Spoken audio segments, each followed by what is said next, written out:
Online classes में आपका स्वागत है।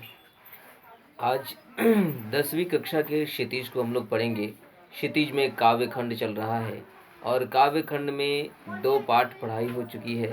पहला उद्धव तुम्हो अति बड़भागी और दूसरा राम लक्ष्मण परशुराम संवाद। तीसरा जो है वो देव की सवैया है, जो कि नहीं पढ़ना है, सिलेबस में नहीं है। और चौथा भी सिलेबस में नहीं है। चौथा पाठ है जयशंकर प्रसाद की एक बहुत बेहतरीन रचना है आत्मकथ। ये दो चैप्टर जो है सिलेबस में नहीं है, केवल पढ़ने के लिए दिया गया है। इन दोनों पाठों को छोड़ देते हैं, आगे बढ़ते हैं। आज हम लोग पांचवा पाठ पढ़ेंगे। काव्य खंड में पांचवा पाठ पढ़ेंगे, जो कि ये सूर्यकांत त्रिपाठी निराला की उत्साह और अट नहीं रही है। ये दो छोटी छोटी कविता है जो कि बहुत बेहतरीन कविता है। तो आइए शुरू करते हैं। तो सबसे पहले कवि परिचय, यानी कि सूर्यकांत त्रिपाठी निराला, हिंदी साहित्य का एक जाना पहचाना नाम। निराला का अर्थ होता है अनोखा। साहित्य क्षेत्र में जब उन्होंने प्रवेश किया तो निराला उपाधि दी गई। इनका जन्म 1899 में बंगाल के महिषादल में इनका जन्म होता है। हालांकि ये मूल रूप से ये बंगाल के नहीं थे, बल्कि उत्तर प्रदेश के उन्नाव जिला के गढ़ाकोला बस्ती के ये रहने वाले थे। इनके पिताजी महिषादल में जाकर वहाँ बस गए थे, वहीं पे इनका जन्म होता है। और 9वीं तक की शिक्षा ये स्वाध्याय के बल पर महिषादल में ही ये करते हैं, और स्वाध्याय के बल पर ही ये अंग्रेजी, हिंदी, बंगला इत्यादि विषयों का इन्होंने गहन अध्ययन किया। रामकृष्ण परमहंस और स्वामी विवेकानंद के विचारों से ये बहुत प्रभावित थे। इनकी कुछ रचनाएं हैं अनामिका, परिमल, नए पत्ते, कुकुरमुत्ता इत्यादि इनकी रचनाएं हैं। अगर मौका मिले तो इसको पढ़िएगा। आइए शुरू करते हैं उनकी कविता उत्साह। उत्साह, जैसा कि शीर्षक से ही स्पष्ट है कि उत्साह कविता जीवन में आगे बढ़ने के लिए उत्साह की ज़रूरत होती है, और ये जीवन को बादल के रूप में मानते हुए यहाँ पर सूर्यकांत त्रिपाठी निराला जी ने लिखा है। कहते हैं कि बादल गरजो, बादल को गरजने के लिए कहते हैं कि बादल गरजो, घेर घेर घोर गगन धराधर हो। कहते हैं कि चारों तरफ से घेरते उमरते, गगन मतलब होता है आकाश, यानी कि आसमान, आकाश में घेरते उमरते बादल गरजो। ललित ललित काले घुंघराले बाल कल्पना कैसे पाले। यानी कि छोटा बच्चा को देखिएगा तो उसका जो बाल होता है बहुत ही घुंघराला होता है और देखने में बड़ा ही सुंदर दिखाई देता है छोटा बच्चा। उसी प्रकार से एक बालक से बादल की तुलना करते हैं कि ठीक उसी प्रकार से काले काले बादल घुंघराले बालों की तरह बहुत अच्छा लगता है। विद्युत छवि उर में कवि नव जीवन वाले। उर का मतलब होता है हृदय, यानी कि दिल। उ और बड़ी र, उड़, उड़ का मतलब होता है उड़ना, और उ और छोटी र, इस उर का मतलब होता है हृदय, यानी कि दिल। कहते हैं कि विद्युत छवि उर में कभी नवजीवन वाले। और बादलों के कहते हैं जिस प्रकार से बादल से जो बिजली चमकती है, वही छवि अपने अंदर लाने की ये कहते हैं कि वही छवि हमारे अंदर भर दो और एक नया जीवन दे दो। वज्र छुपा नूतन कविता फिर भर दो बादल गरजो। और कहते हैं कि हमारे जीवन में फिर से ऐसा कर दो ताकि एक नई कविता लिखी जा सके। नूतन कविता यानी कि नई कविता। नूतन का मतलब होता है नया। विकल विकल उन्मन थे उन्मन, विश्व के निदाघ के सकल जन।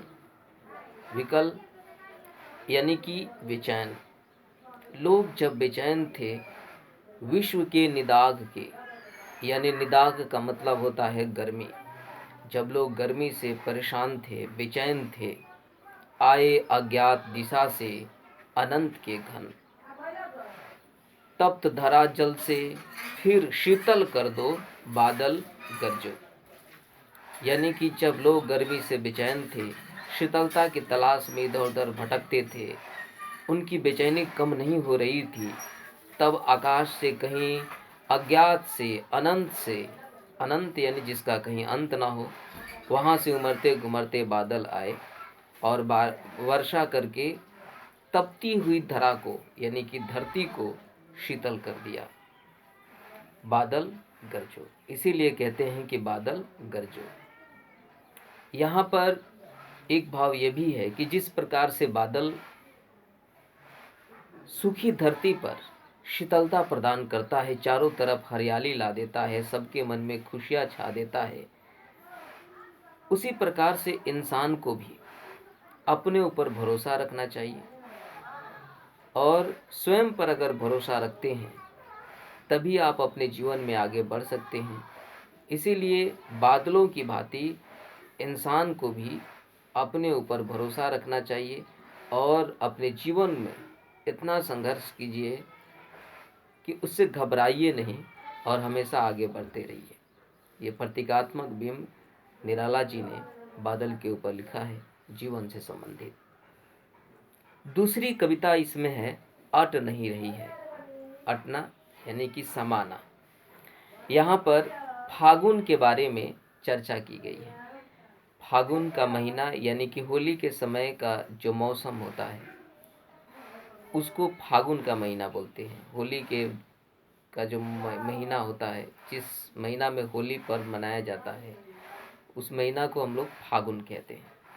यानी कि ये बसंत ऋतु में ये आता है। और आप जानते हैं कि बसंत ऋतु कितना ही मनभावन होता है। हर चीज़ यानी कि पेड़ पौधों में नई पत्तियां आ जाती हैं, फूलों से ये लग जाते हैं। एक बड़ा ही बेहतरीन माहौल होता है और फूलों की खुशबू चारों तरफ वातावरण में ये तैरने लगती है, लोग आनंदित होने लगते हैं। इसमें है कि अट नहीं रही है।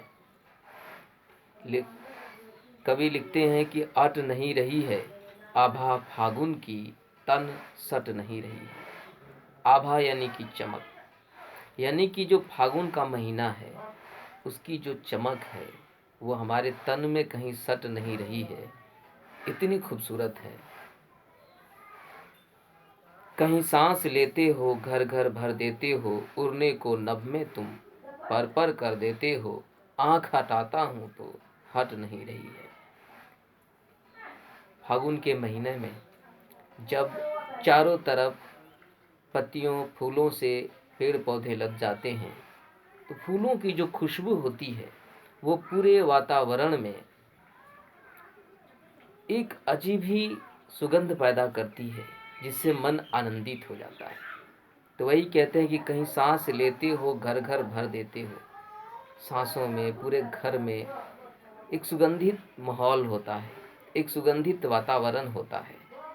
उड़ने को नभ में तुम पर पर कर देते हो, यानी कि नभ मतलब आकाश।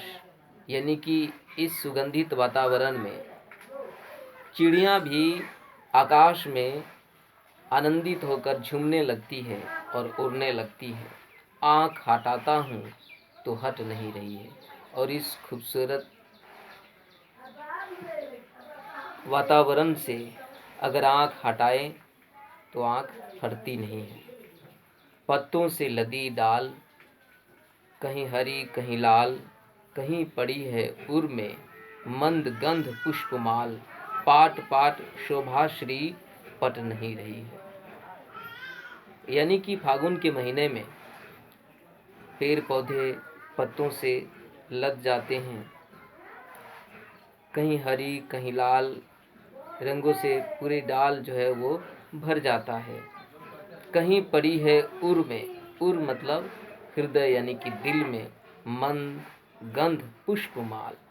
और पेड़ों को देखने के बाद ऐसा लगता है कि पेड़ों ने कहीं खूबसूरत रंग बिरंगे सुगंधित फूलों की माला पहन लिए हैं। पाट पाट शोभा श्री पट नहीं रही है, यानी कि जगह जगह शोभा श्री का मतलब होता है सौंदर्य, सुंदरता, जो कि पट नहीं रही है, यानी कि वो अट समा नहीं रही है हमारे हृदय में उसकी सुंदरता।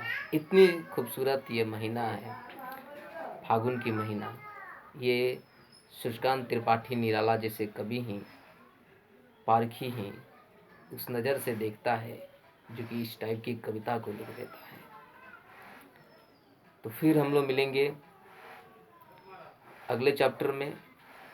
मैंने इसका शब्दार्थ, भावार्थ, कविता, इसके पास किताबें नहीं हैं, आप लोग ले लीजिए, सब मैंने भेज दिया है 10 क्लास के ग्रुप में।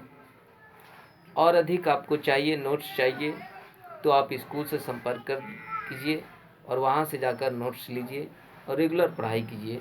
आप अगर पढ़ेंगे तो टीचर जरूर पढ़ाएंगे आपको, लेकिन सबकी उपस्थिति अनिवार्य है। आप सब लोग कम से कम यूट्यूब पर चाहे जूम पर, हमारे यहाँ नेटवर्क प्रॉब्लम है इसलिए मीटिंग जूम ये सब इस्तेमाल मैं नहीं करता हूँ, क्योंकि बहुत प्रॉब्लम है इधर, इसलिए यूट्यूब पर मैं डाल देता हूँ। एक वीडियो अपलोड होने में कम से कम 5 से 6 घंटे लग जाते हैं, तो थोड़ी समस्या है, लेकिन फिर भी विपरीत परिस्थितियों में भी पढ़ा जा सकता है, पढ़ाया जा सकता है। बने रहिएगा मेरे साथ अगले चैप्टर तक। धन्यवाद।